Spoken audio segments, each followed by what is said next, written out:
Qu'est-ce que vous auriez envie de perdre? En ce début d'année, les bonnes résolutions sont multiples. Qu'est-ce que je pourrais faire de plus, vivre en plus, gagner en plus? A priori, on a plutôt envie de gagner, que ce soit gagner en expérience, en perspective ou gagner de l'argent. Chacun peut ainsi se créer son petit enfer personnel pour arriver au paradis. Et si on se posait la question différemment? Qu'est-ce que vous auriez envie de perdre? Imaginez, par exemple, que vous puissiez tout à coup faire disparaître l'ensemble de vos idées reçues.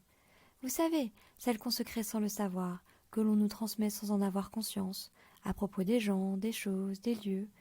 Qu'est-ce qui se passerait en vous? Le monde semblerait éventuellement moins logique, puisque les nuances et les incohérences nous apparaîtraient de plein fouet.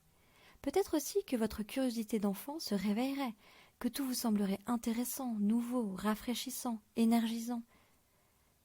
Et si d'un coup de baguette magique, toutes vos peurs inutiles s'envolaient?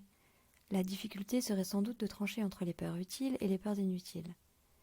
Alors, on pourrait vraiment oser, rêver en grand, trouver des solutions originales aux problèmes de la vie. Qu'est-ce que ça changerait pour notre présent et pour notre avenir?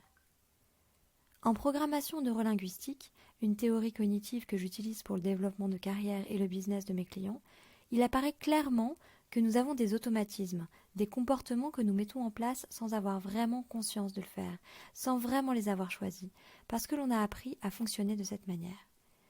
Si on passait nos comportements à la loupe et que l'on laissait partir ceux qui n'ont plus de sens pour nous, que se passerait-il? Des vies profondes, pleines de sens et vibrantes. Et si vous pouviez balayer toutes vos certitudes, celles qui vous disent qu'il faut absolument faire comme ça et surtout ne pas faire comme ça? Ce qui changerait principalement, c'est que vous gagneriez en liberté, en légèreté, en créativité. Et aussi, nous disposerions chacun d'une vision du monde différente, avec ses avantages et ses inconvénients. Cependant, si nous pouvions enlever tous les « il faut », etc., nous aurions l'impression de vivre dans une société d'abondance plutôt que de la rareté, car nous serions moins axés sur ce qui manque, soi-disant, et nous serions plus conscients que tout est là finalement, à notre portée. Et que perdre un petit peu, ce ne serait pas si grave, voire même bénéfique.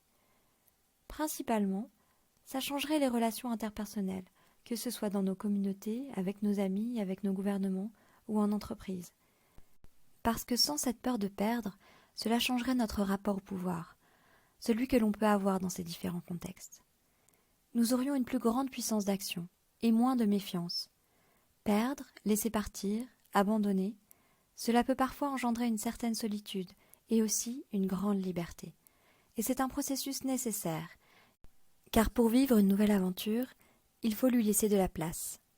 Et vous, qu'est-ce que vous pourriez gagner à perdre aujourd'hui ?